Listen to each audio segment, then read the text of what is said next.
Hey, Catherine, how are you doing? I'm doing fine, Merritt. It's nice to be here. It's good to see you again. It's been a year or so, a year and a half, Yeah, year and a half. Yeah. and you were in Christchurch, New Zealand, right? Christchurch, New Zealand, yes. And Good. small country, 5 million people. Yeah, about half the size population-wise of the state I live in. And there are half a million of the most, or 5 million of the most lovely people I've ever met. So if I could move anywhere, I would, in a heartbeat, move to New Zealand. It would be awesome.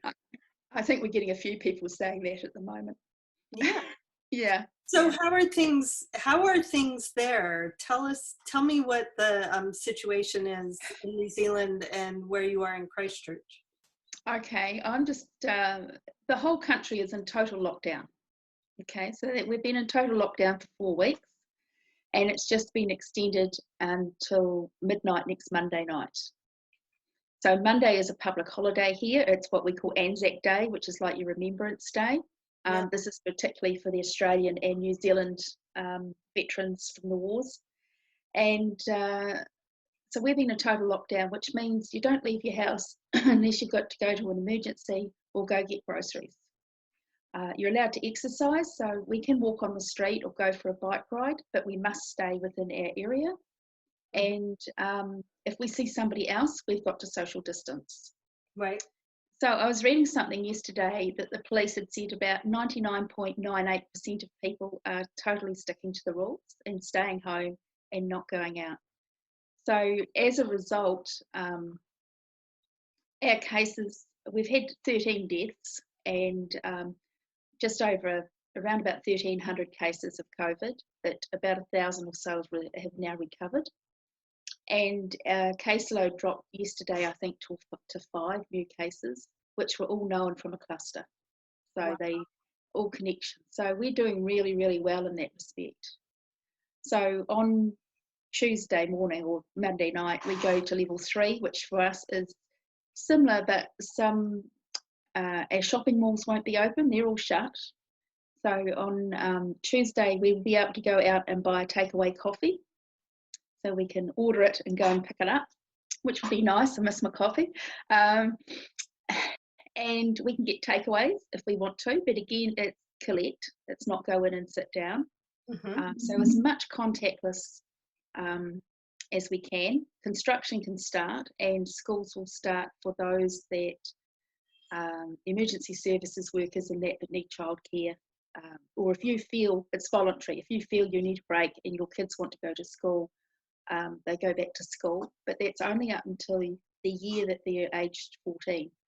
Because in New Zealand, they can't be left alone under 14. But if you've got a 15 or 16-year-old and you have to go back to work, well, they still can't go to school. Huh. And when people go back out, when the kids go back out, how are they managing that? Do they have to wear masks? Do they? No, masks are voluntary. They have to social distance. So in a classroom, they're going to have to be seated apart and not having, at the initial stages for level 3, they're saying classroom sizes of about 10 or 12 children so that they can all sit apart from each other. And when they have lunch, they have to sit apart from each other. The construction industry is the same. When they sit to have their lunch, their breaks, they have to sit apart from each other. And they've got to wash when they go on site and then wash when they come off site. So it's still quite tight restrictions. And that will go, well, we don't know how long it'll go for, but it will be at least 2 weeks. And if our cases drop to none in the next 2 weeks, we may then revert back to level 2, which will see shops opening and eateries opening. But when you go in there, they'll be recording who you are and where you've been and who you've contacted with. So if something does arise, they can contact and trace. Have they cut off flights in and out of the country? The only flights in and out of New Zealand are repatriation flights. So I know we've got 1,600 people coming back from India, and they will go into state quarantine for the first 2 weeks they're back. And so they fly in, they go straight into a quarantine facility, which will be a hotel, but they can't leave for 2 weeks. and they'll be fed and watered, and then if they show no signs, they'll be able to go back home. But we talk about staying in our bubble, so we stay in our bubble. Yeah. So because the entire country has complied and really stayed super isolated, you all have been able to just stop the virus in its tracks because nobody's transmitting it to anybody else. Oh, absolutely. So we've had some major clusters. We had a wedding down in Southland, and unfortunately an airline steward came back, did not know they had the virus, infected the people, and they had about 80 of the cases came from there, that one wedding, including one death, which was really sad. And a couple of the other clusters have been a high school in Auckland, which had a father or somebody came back from overseas, didn't know they were infected. And then a couple of the others have actually been rest homes. So those we've lost have been elderly. So we've been fortunate in that respect, that it hasn't been widespread. And even in those community homes, those rest homes that they've been in, there's been 3 or 4 from a couple. So it hasn't been huge numbers. Yeah. But yeah, we've cut ourselves off, and the thoughts are that sometime if we opened our border, we might open it to Australia, who are doing quite well as well, later in the year. And then between the two countries, we could get some economy going. Because we rely hugely on tourism down here, so that's just dried up. Yeah.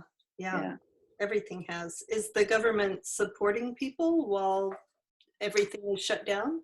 Oh, lots of initiatives out there. So if you're in private employment, the government are paying wage bills, and banks are saying that if you choose to, it's up to you, but if you can have a 6-month holiday on your mortgage, so that that you don't have to make your repayments, and there's all sorts of support out there for all sorts of people. So they're doing a really good job. I think one of the keys is that our government, most people I think in the world now have heard of our leader, Jacinda, and she's leading really well. Our other hero is Dr. Ashley Bloomfield, who's our Director of Health. The two of them generally every day at 1 o'clock give a briefing to the public, which is very calm and very, very reassured and very factual and empathetic. But behind the scenes, we've got the leader of our main opposition party is chairing the economic review and the economic recovery, and that's a bipartisan political group. They're all working together because it's a pandemic, so the politics is put aside. So that's really special as well. That sounds just beautiful and amazing. And so how are you coping with total lockdown, with being... I'm coping really well. Unfortunately, my job though, I'm a consultant, and I've been working at a university for 4 years, and they've been badly hit by international students not coming. So as a result, my contract ends next week, and then it will finish when it was going to be renewed. They'll be out of work, and I'm looking for work again. But like sitting at home, I'm working at the moment from home and quite busy till the end of the month, or till Thursday next week. That keeps me going, and of course I've got my quilting, which keeps me going. But I also have a husband and my 30-year-old son, who was on one of the last flights out of Australia, at home as well, and they're a bit bored. Yes. Yeah. I just this evening sent my 20-year-old, who's, poor guy's having a rough day today. I caught him, sitting on the front steps, just staring down at his feet. I was like, oh, poor kid, Yeah. Really Luke's come home, and he's missing being able to go and see his old mates because he's been in Australia for 5 years. But also he can't open a bank account because the banks are closed, except for certain things. So he's come home, and we have a really good welfare system here, so he's been able to go on a benefit, but of course it gets paid into his mother's account, so he doesn't like that so much. It is difficult. So what have you been working on? I'm working on something, and I'm a member of Aotearoa Quilters, which is our national association, have a challenge with Japan and France. And we did this about 3 years ago, and the quilt's still touring somewhere in Europe. where they picked 30 wonders of the world, and this time it's 30 cities of the world, and one person from each country does one of those cities. So, you know, I luckily enough got Christchurch because I got it early, and I've been working on my Christchurch piece, which is nearly finished. You can see it. Okay. All right. I bet I can. We've got the cardboard cathedral. True. Left. We've got the steps down to the river. Yes. Hold it up a little bit higher. I don't know what the ones along the bottom are. Down here is, I don't know, see my hand down here? Yeah. That's the terrace, which is all new. It's right on the Avon River. Mm-hmm. This one here is our new convention centre that's just about to open. Oh, nice. Not far off. This one here, we've got a school in the centre of town, which is not your normal structured school. So it's more for students that want something different, don't really like structure. Mm-hmm. And it's got all these amazing windows that are all different shapes, and the walls are all this browny speckled sort of colour. It's really cool. And then just the blocks, and this one up here, well, it's block building. This one up here is our Deloitte building, which is quite wavy in those colours. And centred in here, of course, is the white chairs, which is the monument to the people who lost their lives in the earthquake. In the earthquake, right. Yeah. So one thing years ago. For other people, Christchurch, you know, was a beautiful old kind of English looking architectural city, and then after the earthquake, it has the most, when I visited, it was kind of near the end of some of the construction. There was still a ton of construction going on, but a ton of modern architecture with really beautiful and interesting textures on the cladding on all of the buildings. A lot of metal and a lot of patinas on the metal, and a lot of really interesting and beautiful shapes on the new buildings. I'm sure it's so painful to have lost all the old buildings, but it's a unique and beautiful city. I think it's special because we lost, if you take your local town or your local inner city and take out the middle 1,500 buildings, which is quite a sizable number, that's what happened to our city. So they all got demolished, except one or two. And so the architecture that's come on board is really quite exciting. And it's making the city look modern and vibrant, and there's still a ways to go, even though we're 10 years on, but we've had the opportunity, which no other country really has had, is having a major city like that destroyed and being able to rebuild it. So they've changed the way the roads worked as well, which has helped, and they're building things like the convention centre, they're building a new covered sports stadium, and then they're building a multi-sport stadium as well, all back closer to the centre of the city. So it's given us a chance to sort of reset in the city. So it's quite exciting. Is it the largest city on the South Island? Yes, it is. Yeah. It seemed nice and big compared to all the other cities.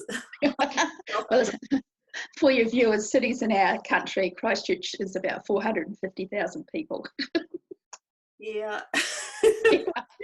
The city I live in, well, I live in a suburb next to a suburb city, and the city itself, just the inner part of it, is probably about the same size as Christchurch.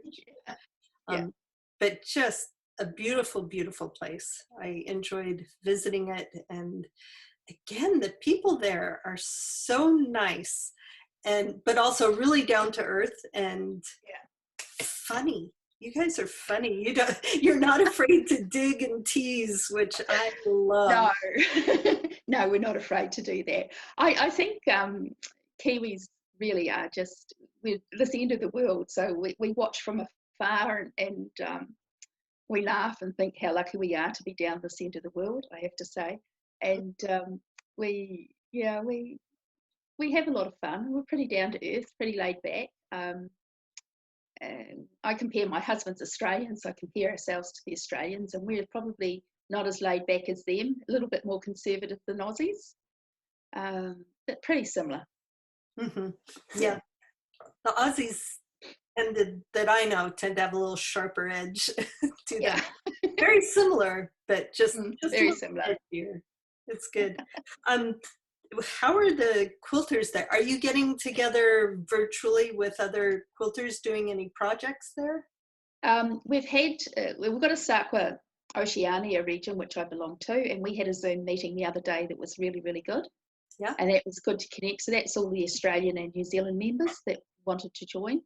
And my own little group, I had a Thursday night group, and we haven't met, but we're having our first Zoom meeting tonight. So two of the women in that work at the same place as me, and we've been having Skype meetings each week and staying in touch. But for the others, we've convinced them it's a good idea. So they're going to hop on Zoom tonight, which will be cool. Well, and you see an end in sight too. I mean, you've got some, actually your opening up next week is probably still tighter than the level that we're at right now. I think it is. Ours have been really, really tight, and so we open up. Yeah. So like I had a grandson born 2 weeks ago, my first grandson. He was 2 weeks preg, and until we go to level 2 lockdown, which will be, it might be another 3 weeks, it might be another 6 weeks, we can't go and visit because he lives in a different city. So yeah, we're not supposed to, but yeah, Americans I think are kind of too independent sometimes. Well, I think what we've done is we've looked at what's happened from afar. We looked at China, and then we looked at Italy and Spain, and now we're seeing what's happening in the States, and people were thinking, well, it makes sense. We're an island, several islands, but we're islands. Let's close off the rest of the world and keep ourselves safe. Yeah, it's a smart thing to do, and you'll be better for it. And hopefully. Yeah. But you're also community oriented.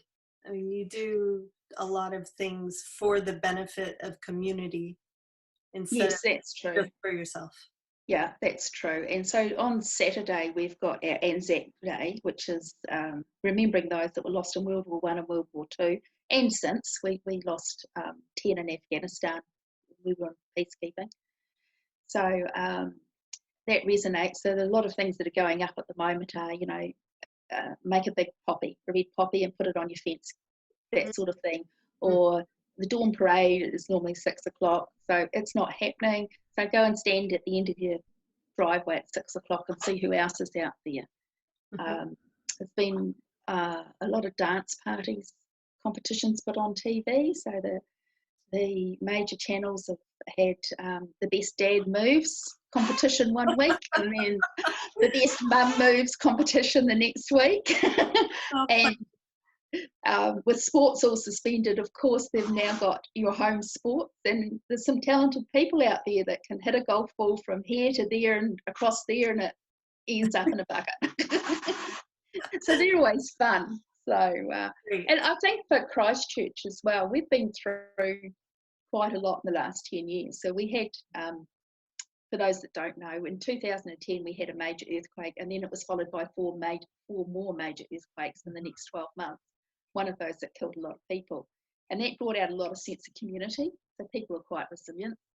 And then, of course, last year, March last year, we had a terror attack against one of our mosques. And again, that shook us to the core and brought out a lot of people, again, checking on their neighbour, how they're doing and everything like that. So I think that all helps when you get into a situation like this.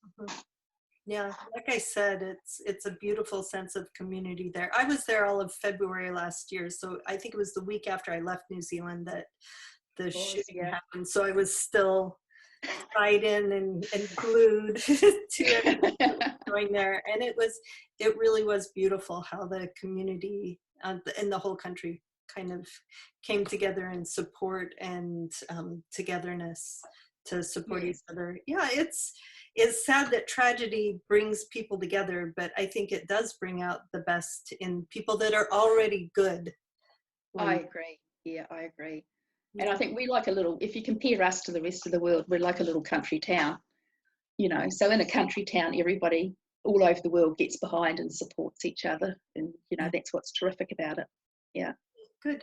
Well, is there anything else that you would like to say to all of our I just say to people, look, keep safe. Do keep your distance, because you know, a lot of you are in places unlike me, where the curve is still going up, which is not good. And just look out for your neighbour. It's really important. Look out for your neighbour and look out for each other in your bubble. Look after yourselves.